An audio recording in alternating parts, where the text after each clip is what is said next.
the keys are to the glory days at the stick. From who's got it better than us to brick by brick. It's always the 49ers way, from off-season to game day. Yeah, we talk back. It's the 49ers cutback.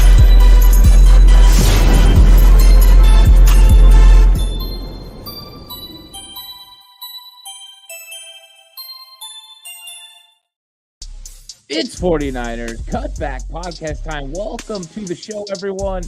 I'm ready to talk 49ers versus Philadelphia Eagles in this game preview. We're going to talk key matchups. We're going to talk Wild X Bowl predictions. And, of course, the final. Who is going to win this game? We're going to predict who wins this game as well.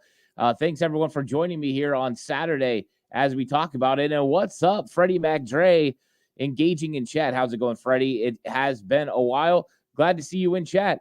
And this is going to be a fun one. And just like always, it's interactive. If you got questions, go ahead and throw them in chat, and I will try to get to them. If you want to make sure I read your chat, go ahead and super chat, and I will gladly get to it.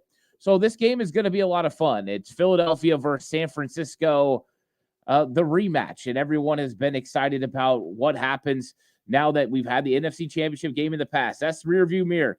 Some of the conversations from that time have come up. There's a lot of heated words going one way or the other from both sides. But what it really shows and illustrates is how talented both these teams are and how much they want to prove that they are the very best in the NFC. And these two teams have no mistake are the two best teams in the NFC. Yeah, the Dallas Cowboys, they're pretty good. The Detroit Lions are pretty good. But when it comes to upper echelon, these two are the teams that everyone must consider because they have been playing the best over the last 2 years. Philadelphia Eagles just rarely lose football games, and the San Francisco 49ers, minus a 3-game stretch this season, have been absolutely dominant. And it has come from both sides playing good defense, having really good effective offenses, and having playmakers all over the field. The teams are built very similar on defense, built on the front line first, and then after that, a run game on offense. So there's a lot of similarities. A lot of it is how you construct a championship caliber football team, and these two teams have definitely done it. When you look top to bottom on their roster and on their depth charts, you find teams that are absolutely stacked at almost every single position. That's why I'm excited to get into it because it's going to be a fun matchup. But what's up to my guy Tommy? Says, bang, bang, baby, bird hunting. Exactly. It's bird hunting season right now. 49ers in the midst of a 5-game stretch where they're playing teams that are birds. They took care of Seattle. Next on the list will be the Philadelphia Eagles. And then slowly after that is Seattle again, Arizona, Baltimore Ravens. So, yeah, it's bird hunting season for the San Francisco 49ers. And the holiday season is often rolling with the NFL in full stride and NBA and NHL hitting midseason form. BetOnline is your number one destination for all your sports wagering info. With up-to-the-minute sports wagering news, odds, trends, and predictions, BetOnline is your top spot for everything pro and amateur sports, and not just the Big Four. BetOnline has info available at your fingertips with both desktop and mobile access at any time, almost any sport that is played. From MMA to international soccer, head to BetOnline today.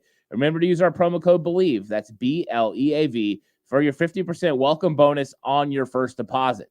BetOnline, where the game starts. So let's get into this. Let's talk about the offensive key matchup for the San Francisco 49ers. And a lot of games you go into, this can be the key. But I think the key to the 49ers in this game on offense is the run game.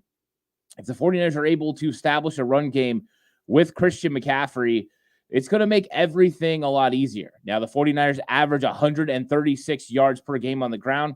It's one of the top in the entire NFL. When you look over at the Philadelphia Eagles defense, though, they give up 85 yards a game. And I've heard people talking this week that the Eagles defense is not very good against the run. There has been areas that they've given up yardage on the ground, but really this season they've been effective against the run. And why not? When you have talented players along your entire front, from Graham to Fletcher Cox to Jordan Davis to Jalen Carter, it's the who's who of stopping run on the interior of a defensive line. And Fletcher Cox's availability for this game is up in the air. He's dealing with a groin. He had some problems, had to come out of the Buffalo game, did not return in that game. and has not practiced this entire week. They listed him as questionable, but even if he plays, how effective can Fletcher Cox be with a injured groin? It's really hard to push off and get that necessary push you need, especially when you've got to move laterally, you've got to take on double teams. So I wonder how effective he will be. But have no fear for the Philadelphia Eagles. They have Jalen Carter to step right in and play next to his old running mate, Jordan Davis. They were Georgia Bulldogs together, and now they're Philadelphia Eagles together. And they're big, huge, and they can absolutely move for their size. Tremendous athletes, and I think that's where the 49ers have a little bit of issue with offensive line compared to defensive line. 49ers offensive line, Spencer Burford, Jake Brendel, and Aaron Banks. Besides Banks, really Burford and Brendel are not built to take on really big defensive linemen. For Banks, it's usually quickness that gives him a problem. Now, of course, these two guys play with great quickness and size, but Aaron Banks should be able to hold up as far as size-wise against them. But my worries is Brendel and Burford, and that's why you've got to be able to establish a run game. If you're going forward, you have a better opportunity to get those guys blocked. If you start getting into third and long and you have to be in pass protection on third and long and hold up against them and not just Colton McKivitz on the outside against Hassan Reddick, that's where you can really have some problems. So getting a run game established where you can get them on their heels, where you can get your offensive line going forward, where you can get double teams between Brendel and Burford if they're running to the right side, and go ahead and get level plays where they can get a push, get to second level, where they can get on these linebackers, where also they are suffering from injuries because Zach Cunningham is not going to play in this game, which means it's going to be Christian Ellis. He's already a problem as far as pass coverage, but I think the 49ers can take advantage of him in the run game as well.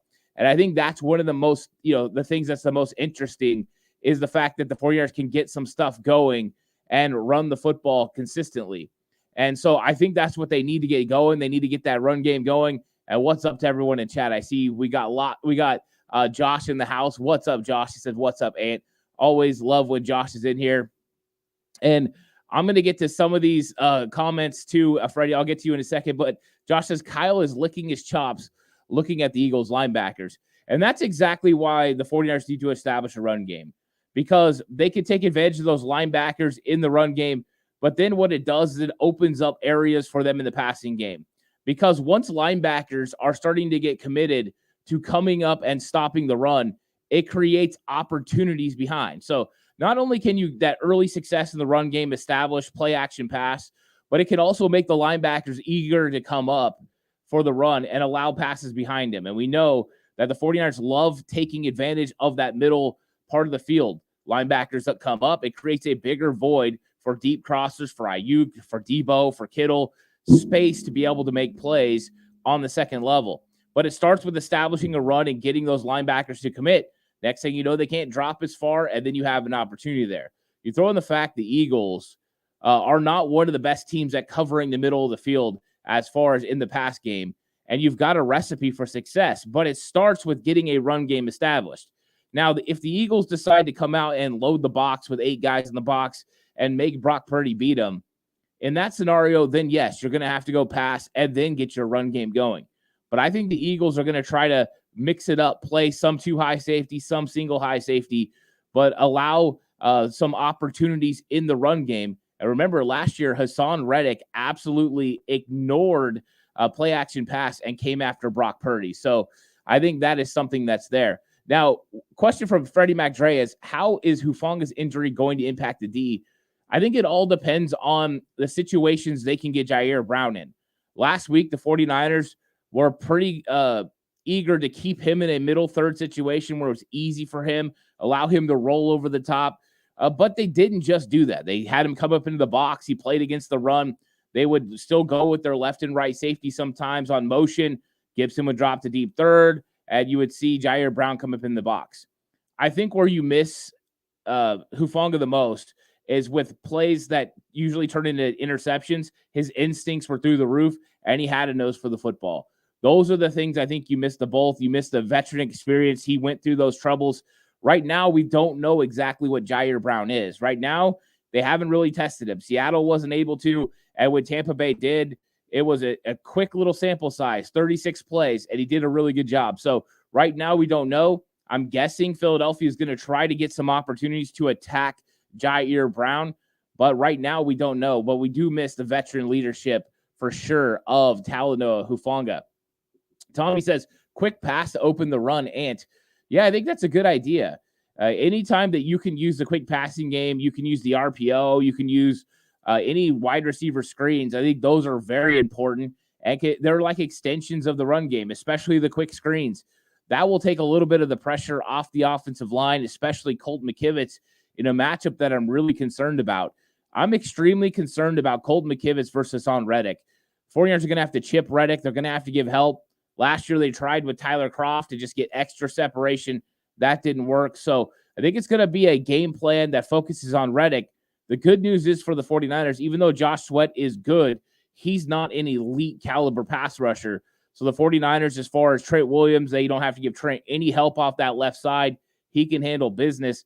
And on the right side, though, they're going to have to make sure Colt McKivitz is in a good situation to not, be in a situation to fail. Now, if you establish a run game, you do, like Tommy said, get a quick passing game going, that'll take a lot of pressure off of Colt McKivitz and that 49ers offensive line. Randy Daytona, what's up, Randy? Says, if the O-line can hold up and we can stop Swift, you can take this win to the bank. Yeah, I mean, and I can't wait to talk about the defensive side of the ball as well. But you're right. Offensive line has to step up, and they have to make some big plays. And then I gotta shout this out because Tommy says you can take that to the bank, Senator Trent, the blood bank. He's going with Hard to Kill for Steven Seagal. Wow, that's one of my favorite movies, actually. So well done, Tommy, with the take that to the bank reference. Pretty good. Freddie McDre is saying that he believes CMC is going for 120 yards. That is fantastic. And what is up, Ernest? Ernest in the house says, I finally caught a live. Glad you're here. Glad you came through. I really appreciate that. And Ernest says, did you hear Hassan Reddick? He said he's going to hurt Purdy again. Karma. Well, we'll see. I mean, I don't really get concerned about what players say. Players say a lot of things to, try to get under people's skin or try to make people think about it. My guess is Hassan Reddick is saying those types of things to try to get in Brock Purdy's head. But he doesn't know Brock Purdy. Brock Purdy is not a quarterback that gets shaken. Purdy is very under control. He's got ice in his veins. The guy is just cool, calm, and collected. And, it does take a lot for players to get through injuries mentally, but a lot of that was taken care of already. When he started playing games this season, he got past all that. Going to the same place it's not going to be any PTSD, in my opinion. I think he's going to be just fine. And I think he's going to be fine. And Wyatt says this is a Kittle CMC game. You're right. And that's one of the things with this offensive matchup. You've got a real matchup problem for Christian McCaffrey against the linebackers of the Philadelphia Eagles. They weren't very good in coverage already. And now with Cunningham being hurt and them having to go with Ellis, it's even worse. He's not a very good coverage linebacker. Christian McCaffrey getting matched up on them is a real problem. You throw the fact that Kyle loves to scheme things up to find those matchups. McCaffrey motioning out of the backfield late or McCaffrey running a route out of the backfield can put them in some real issues. I like when he allows McCaffrey to kind of bump out and then take off from there. What it does, it puts the linebacker in a situation where if you're running a choice route, Christian McCaffrey can go inside or out and really use the leverage of the linebacker against him. I love those kinds of routes, and I love that matchup, McCaffrey versus the linebackers. And as far as George Kittle, I think George Kittle's got a huge advantage against the linebackers or safeties of the Eagles. And I know they brought in Kevin Byard, and I like Kevin Byard, but I don't think that that's a matchup that they want. Eagles don't want one-on-one with George Kittle. Kittle can win one-on-one matchups against some of the premier safeties in the league. We've seen him do it to Budda Baker before. We've seen him do it to Jamal Adams, which, Adams struggles sometimes in coverage. But I think that that's a bad matchup, and it's a really bad matchup for the Eagles if they get Reed Blankenship matched up one-on-one with George Kittle. I think those are types of situations that could be struggles for them. So Wyatt's right. Should be a big game for Christian McCaffrey. It should be a big game for George Kittle, especially since DVOA, the Eagles, one of the worst defenses against tight ends in the entire league. that is not a good situation for them. And Randy thinks it's going to be pass heavy Niners tomorrow. I think it depends on what the defense for the Eagles presents. So I know everyone always wants to dictate, oh yeah, let's pass. We're going to pass a lot. We're going to run a lot. A lot of it is dictated by what the defense is trying to do to you. So if you see a too high safety look, you're going to try to count on your run game to be effective. That means you have a light box. You have less guys from tackle to tackle in that box. And if it's not 8, if it's 7, you feel like it's a run equivalent box. You can run against that box. If they come with a single high safety, that means they've brought one of those safeties into the box, and now it's a pass-friendly box. You see those 8 guys, you want to pass. So a lot of it is determined by what the defense is giving you. Now, of course, you can still run against a single high safety look. You can still pass against a 2 high safety look. It just makes it easier for you if it goes that way. Seattle last week read a 2 high safety look. I wasn't expecting that. I thought they were going to do what had been happening to the 49ers since Cleveland. Single high safety look, load the box, try to make it all on Brock Purdy. So that's kind of what I'm expecting a little bit, is a mixture of sometimes giving them a heavy box, trying to make Brock Purdy beat them, and other times sitting back in a 2-deep zone and saying, hey, can you effectively run the football against our 7-man box? We believe our defensive line is really good. I think the question marks, though, are still the linebacker position, and that's always a problem. And what's up, Ronnie? Ronnie Montoya in the house says, does Kittle have an impact, or will he be used more for blocking? I think he's going to have an impact. I think George Kittle is going to be very effective in this football game for the 49ers. They're just matchup problems, so this is a week that you take advantage of it.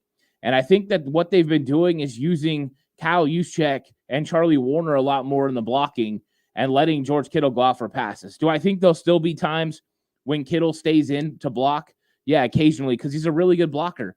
And so I do think that they're going to have some situations where he stays in, but I think this is one of those impact Kittle games. I think he can make a huge impact for the San Francisco 49ers. Good question for Ronnie Montoya. Another thing that I want to talk about is third downs, because staying on the field and being able to convert on third down is huge. The 49ers and Eagles have, one of the best third down offenses in the league. Eagles 47.3, the brotherly shove. They're very effective on getting first downs. When they get third and short, they're really, really good. The 49ers offense, 44.4% conversions on third down. That's towards the top in the league. They're good as well. But staying on the field is so important for the 49ers offense this week. Long drives, time of possession being in their favor means a rested, healthy defense down the stretch. One thing the Eagles have done through games is slowly wear down defenses as the game progresses and have success in the second half. You need to take advantage of that early success in games where you have the opportunity to get up on the Eagles. And when you do, your offense needs to stay on the field, make sure they get long drives, and get time of possession in your favor. If you win time of possession by 12 to 15 minutes in this game, it's a guaranteed victory over the Philadelphia Eagles. You will wear them down, and that's just by getting first downs consistently. You still want to have explosives, but this is a week where it's really important to make sure you move the sticks. No 3-and-outs. No quick turnovers, nothing like that can happen against Philadelphia, or they'll be able to take advantage and then have opportunities. But also, their defense will get to rest. And with them having some injuries at the defensive line spot, injuries at the linebacker spot, you want to make sure you can be effective in wearing them down. They're already without starters. Take advantage of getting those guys who aren't used to having as many snaps go down a little bit as far as playing a lot. So I think that that's where we're going to be okay. And what's up, Ryan? Ryan in the house says, Ant, are you worried about RPO or screens in this game? Well, I think that's a good opportunity to flip over to defense. I am worried about both, and here's why. When you have to put so much emphasis on stopping the read option with Jalen Hurts and DeAndre Swift, and your focus and key matchup for this game is stopping the Philadelphia Eagles run game, you have to make sure you take away the read option first, because if they start gouging you in the run game, they're going to be really hard to beat, because then everything opens up off of that. That's when they're effective with their vertical passing game. They get the ball down the field to A.J. Brown. They go ahead and hit Devontae Smith. They start having some aggressive plays with Jalen Hurts being able to run the football. So you have to worry about their run game first. You need to limit the effectiveness of DeAndre Swift, but a lot of that is also making sure you account for Jalen Hurts as well. And so that means you have to make sure either your edge defender, Nick Bosa, Chase Young, whoever's playing defensive end, knows what their role is. If they're supposed to stay outside and stay on Jalen Hurts and they're the read key, then stay outside, make him give the ball to DeAndre Swift, and then you have to stop the run. If they're going to be crashing down the line of scrimmage and that linebacker, for the most part, usually teams vary it up, that linebacker is going to account for Jalen Hurts, that's when it opens up the RPO game. Because if Dre Greenlaw, for instance, is accounting for Jalen Hurts, that means he's going to move to the outside a little bit to get outside of Bosa as Bosa crashes. He's got to replace that position. That means that he moved out of a location where he would be in the zone in the RPO. And that's when a receiver can get back into that area. So, yeah, RPOs are dangerous. And we know that overall this season, it's been dangerous enough in the screen game. So the 49ers know they've got to be a little bit more controlled. Now, one thing that could limit the effectiveness of the screens in this game, especially running back screens, is how the 49ers intend to rush. If they're going to rush with reckless abandon, like they do sometimes, then the screen games are dangerous. If they're going to be more controlled in their rush, try to get more bull rush, stay in their lane to prevent Jalen Hurts from running, pass rush lane integrity, then screens might be less effective because the 49ers are more in control of what they're doing as far as their pass rush. So I do worry about RPO, but you have to make sure you stop the run first. If they get into their RPO, then you can make necessary adjustments. And I talked a little bit about this on Slightly Offsides. One of the ways to go ahead and pick up on RPO is watch who the quarterback is reading. If the quarterback is reading the edge defender, it's a read option. If he's reading the linebacker, it's the RPO. So you got to make sure you do that. The other thing you can do is you can run a lurk or a robber coverage and sneak that safety up and take that middle part away. So even when you have the replay, you get the safety there. There's a lot of moving parts. If you execute it right, you call it at the right time, you can potentially get some turnovers. You can potentially get some big plays.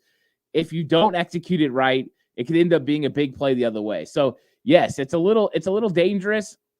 It's a little tough. So it's going to be fun. Ronnie says with Ray dinged up, should Ronnie Bell take some reps? Well, I think it depends on what you're talking about. As far as if it's kick return, punt return, they have elevated Chris Conley. So, yes, Ronnie Bell, I'm guessing, would handle the return game if something was going on with Ray McCloud. But they did bring Chris Conley up as far as promoted him. If he's active, he could handle a lot of the blocking situations for Ray McCloud. So we might see Conley as the receiver that blocks. Because as much as I like Ronnie Bell, he hasn't been effective this season blocking. He's really not good in that area. So the return game could go to Ronnie Bell if Ray is dinged up. But I think the blocking will be handled by Chris Conley, and that might be why they brought him up. The only thing I think is that the reason I think Ray will probably still handle the return duties is I'm guessing they probably would have went with Willie Snead, who could have handled return and blocked. But a good question there. I think that, potentially Ronnie Bell, just has got to get better blocking. A lot of it is, these defensive players are stout. They're kind of throwing people off a little bit. Randy says, is CMC going to become a decoy like Debo in this game so we can pass all day up the middle to BA and Kittle? Well, you're a decoy as long as they allow you to be a decoy. So I do think they're still going to want to get Christian McCaffrey the football because he's a matchup issue for the linebackers.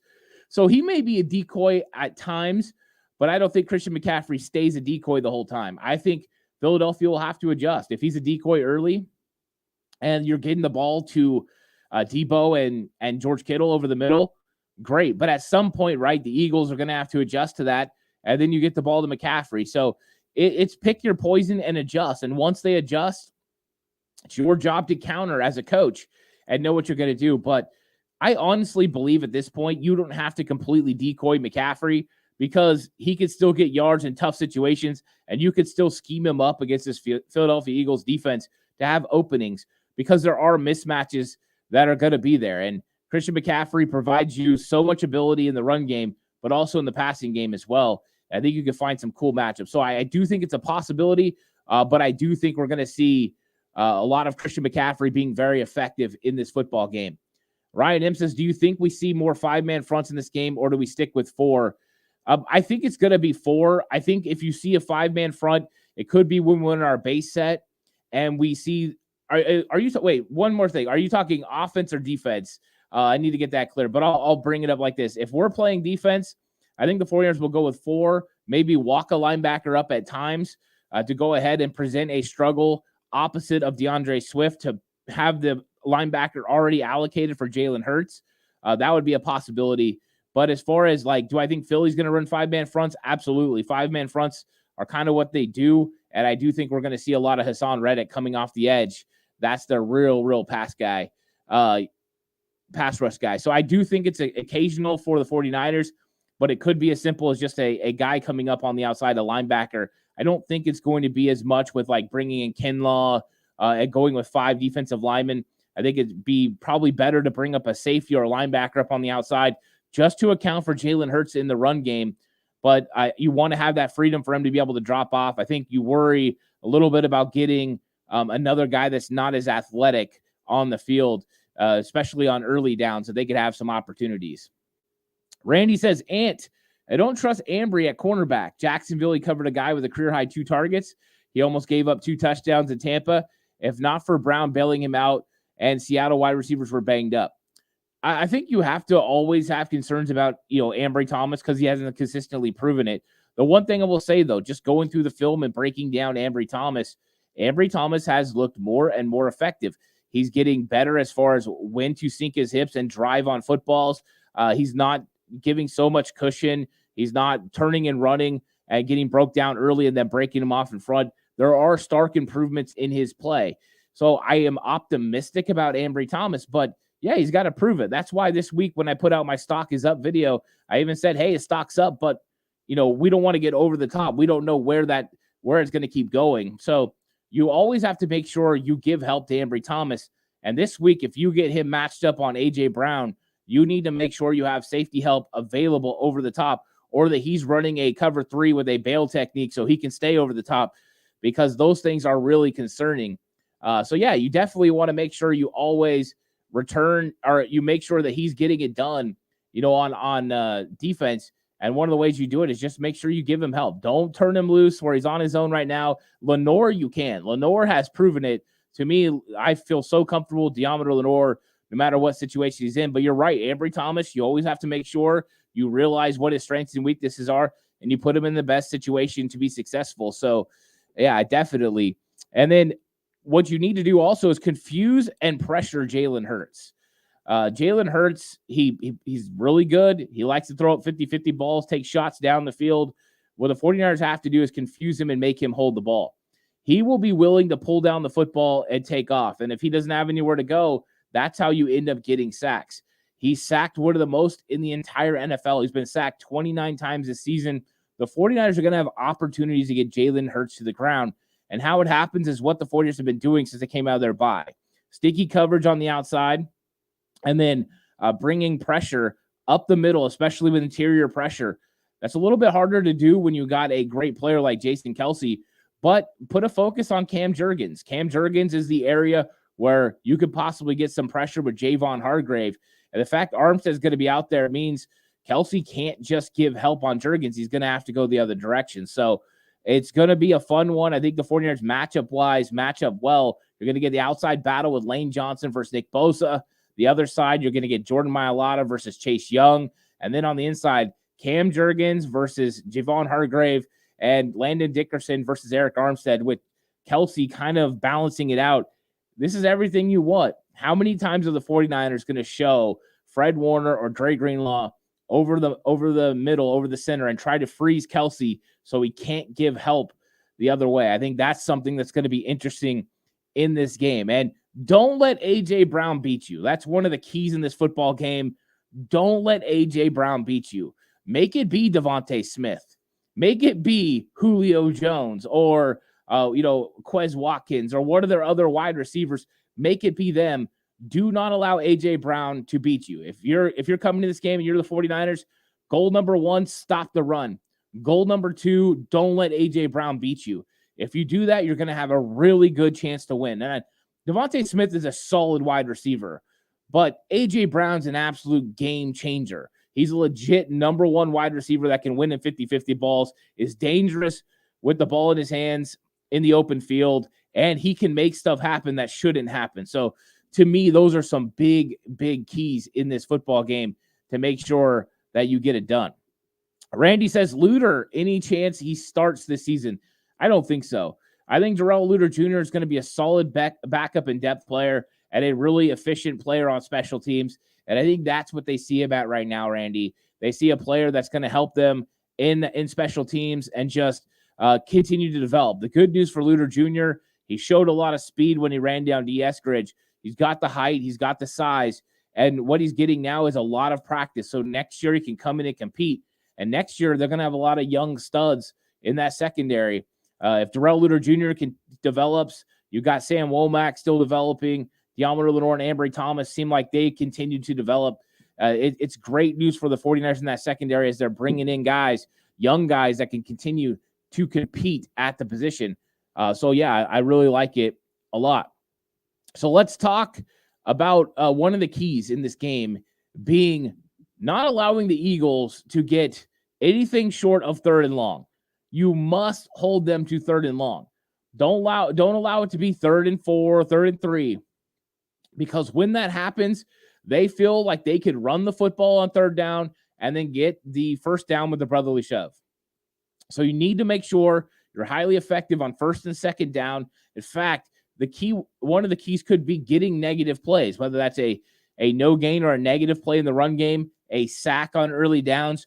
Those are going to be key and pivotal to the 49ers having success in this football game. Also, turnovers. The Eagles are not good at turnover differential. They are -2. The 49ers haven't played a team with a winning record that was -2 basically the entire year. The Eagles turn over the football more than they create turnovers. That's not a makeup of a winning team. That one really shocked me when I was going over the numbers. You look at the 49ers, they're +11. 49ers take care of the football so good. They've created 21 turnovers, and they've turned over the football 10 times. 49ers are one of the best in the league as far as turnover differential. And turnovers could be huge in this game. When Jalen Hurts and the Eagles lost to the Jets, a big reason why was they turned over the ball a lot. Jalen Hurts had 3 interceptions in that game, and the Jets were able to hold them to 14 points. If the 49ers can win the turnover battle and they don't turn over the football and they can make the Eagles turn over the ball, they have a really good chance to win. Good field position, opportunity to score, and we've seen the 49ers consistently do this in games where they create turnovers and then they're able to capitalize on those turnovers for sure. And Ryan says, looks like the rain will have already moved through by kickoff. Wow, big news. That could be huge. That'll make it a lot easier for Brock Purdy. There was talk about him potentially wearing a glove. Well, if the rain's already gone, not going to have to worry about it. So nice catch there, Ryan. And Tommy says, yeah, Eagles -2 in turnovers. It's crazy. And that was the stat that really got my attention in this game, was the fact that, they're really struggling in the turnover department. That's a big one. Their 3rd down defense is not good either. They give up conversions on 45% of snaps. The Seattle Seahawks were at 47. They were the worst in the league. And then you look at the Eagles, are at 45. Their defense definitely hasn't been as effective as they have been in the past. They're not creating as many turnovers. They're not getting off 3rd down as good. And that's one of the main problems. But then when you look at Jalen Hurts, he's attributed for a lot of turnovers this year. He has 10 interceptions on the season. Opportunities for the 49ers on defense, that is for sure.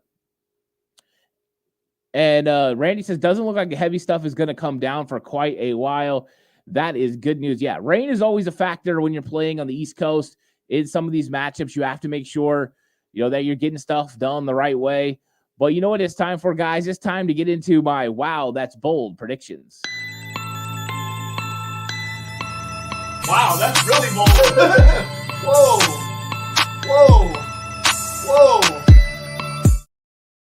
It's really bold. It's whoa. Wow, that's bold predictions. Just like always, throw your wow, that's bold predictions in the chat, and I will make sure I get to them. So here's my wow, that's bold predictions on offense. I have Christian McCaffrey scoring 2 touchdowns. And I know there's going to be a lot of focus on Christian McCaffrey. They're going to want to stop him. But I think the 49ers are going to be very effective in the run game. And I think they're going to have opportunities for Christian McCaffrey to get some short yardage touchdowns. And I think he's going to do it. Christian McCaffrey, I'm not saying whether it's going to be run touchdowns or pass touchdown. I will say I think one is going to be a rush touchdown for sure. And I think Christian McCaffrey is going to get 2 touchdowns in this game. And then I think Brock Purdy is going to have no turnovers. I don't think the Eagles are going to create a turnover for Brock. I think Brock's going to be highly effective and efficient in this game.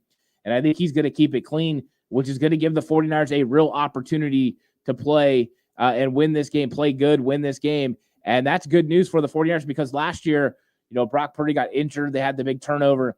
I don't think that happens in this. I think Brock shows that he's got ice cold water in his veins and he goes out and he makes some big plays. And so I think that's one of the big ones here.